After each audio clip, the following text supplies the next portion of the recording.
what is up mga kabik, Supremo Bayani, nagbabalik naman. Sobrang tagal ko nang hindi nakapag-vlog, almost 5 months. Ang tagal ko nang hindi nakapag-vlog.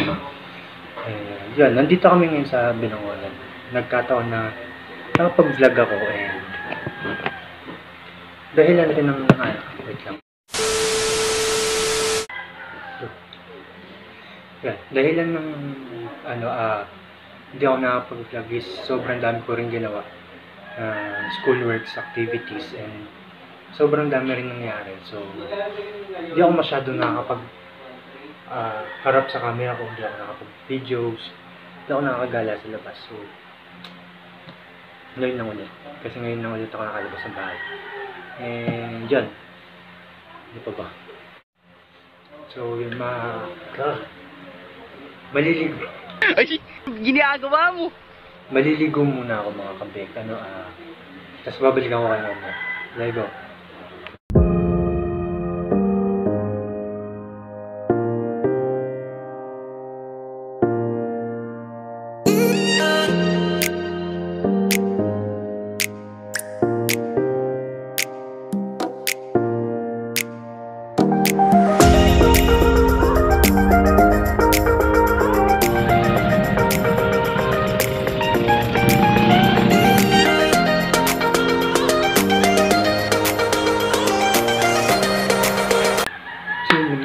Kakatapos ko lang maligo, So yun, tutuloy ko yung kwento ko kanina at saka yung reason kung bakit kami nandito ngayon. So Binangonan.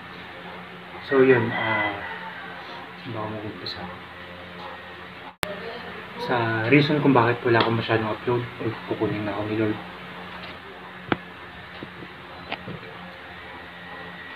Hello. Okay na.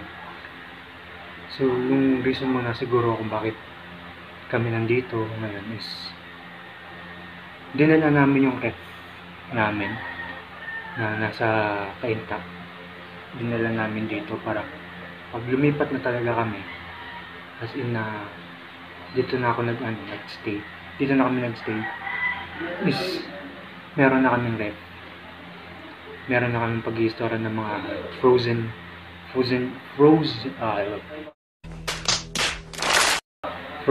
goods namin, and yun.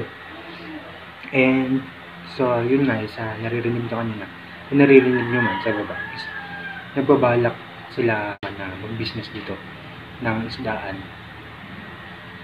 Hindi ko alam yung printing. So yun,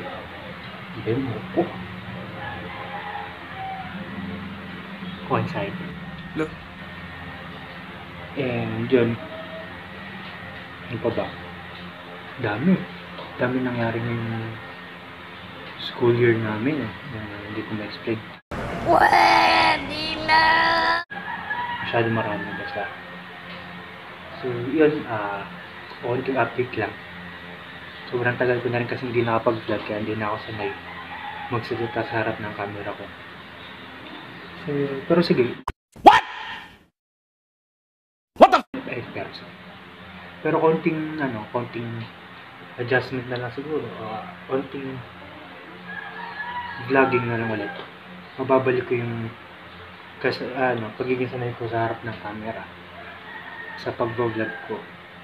And yun, susubukan ko ulit upload every week, once or twice a week ng vlogs ko, kung papalarin na makalabas o kaya may mapuntahan, makagala, magpo-vlog ako.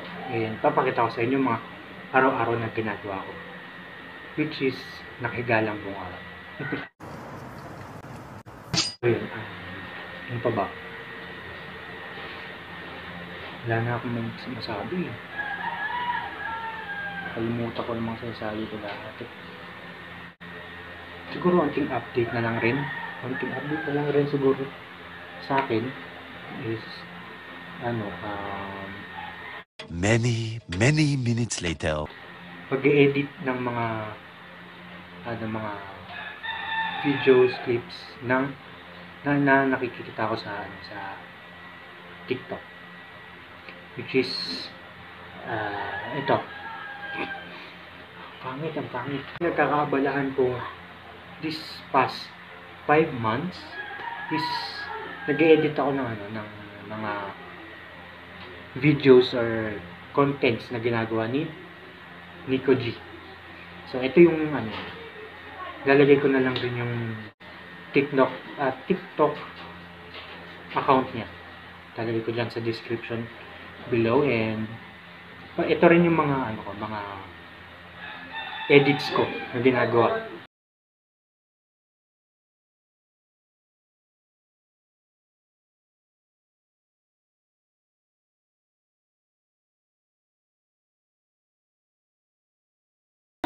Yan. So, yun yung mga uploads ko. So, yun. Tawag na ako sa baba. Babalik ako kayo. Let's go. So, yun. Nagtigil ako dun sa sinasabi kong nag-edit ako ng mga content or TikTok vids ni Nico G. So, yun. Napakita ko na rin yung mga uploads ko or edits ko. And next is yung mga siguro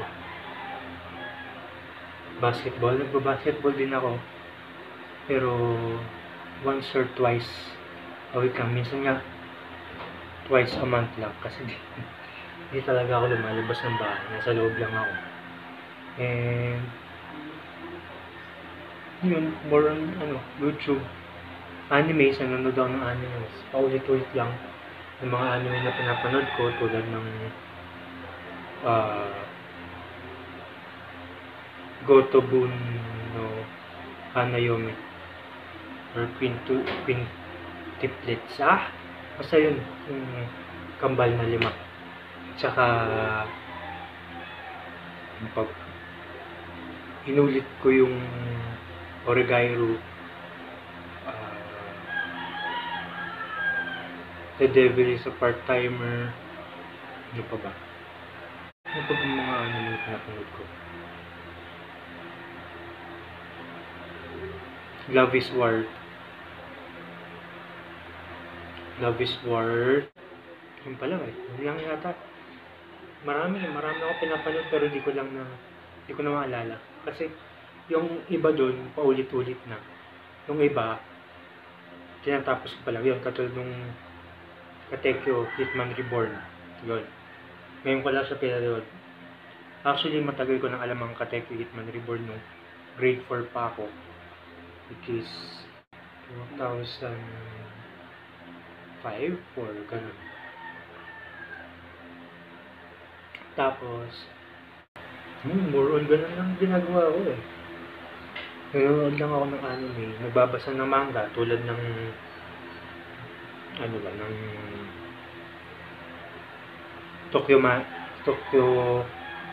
Tokyo Manji. Basta yun, nandun si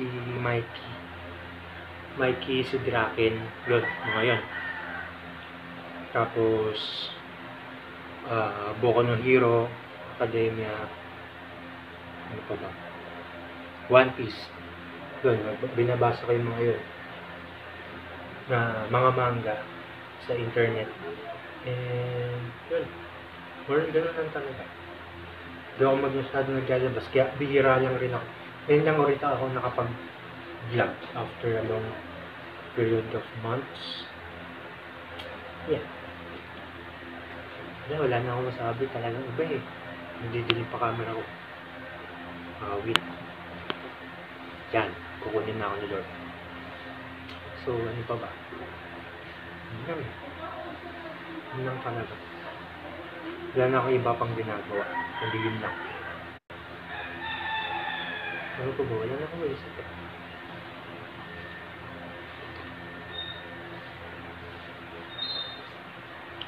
Yung lasa ng ko. Ano talaga eh. Siguro balikan ko na lang kay Ma'am. Let's go.